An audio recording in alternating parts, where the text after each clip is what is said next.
doit évangéliser et non chercher à dominer.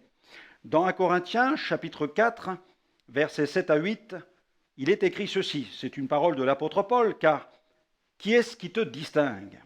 Qu'as-tu que tu n'aies reçu? Et si tu l'as reçu, pourquoi te glorifies-tu comme si tu ne l'avais pas reçu?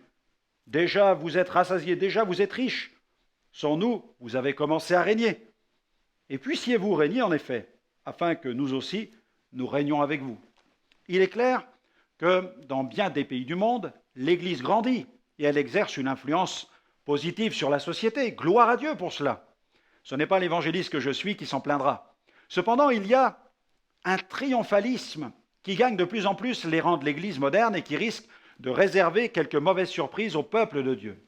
Attention, je ne dis pas qu'il ne faut pas entretenir un esprit de victoire, mais je veux dire simplement que le triomphalisme est dangereux car ce genre d'attitude peut cacher un véritable aveuglement. Il engendre des leaders orgueilleux et arrogants, d'où les reproches de Paul adressés à certains membres de l'Église de Corinthe qu'il décrit dans cette introduction.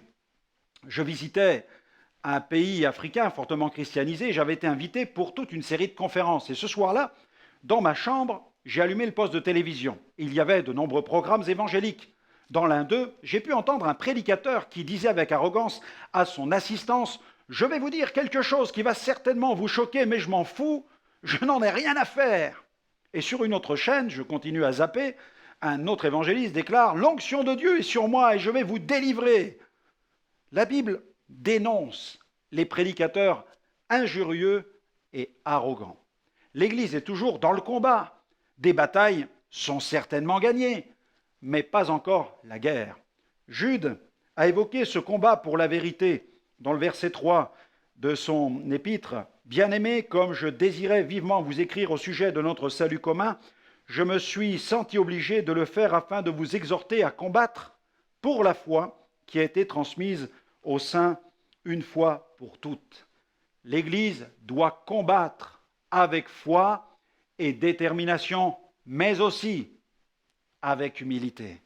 J'aimerais vous recommander cette prière aujourd'hui. Seigneur, merci de me garder dans ton humilité, que je ne fanfaronne pas quand je réussis à évangéliser, mais que cela soit quelque chose de normal, quelque chose de naturel, et que je puisse le faire dans un esprit d'action de grâce. Que toujours tu sois l'honneur et que toujours tu sois glorifié.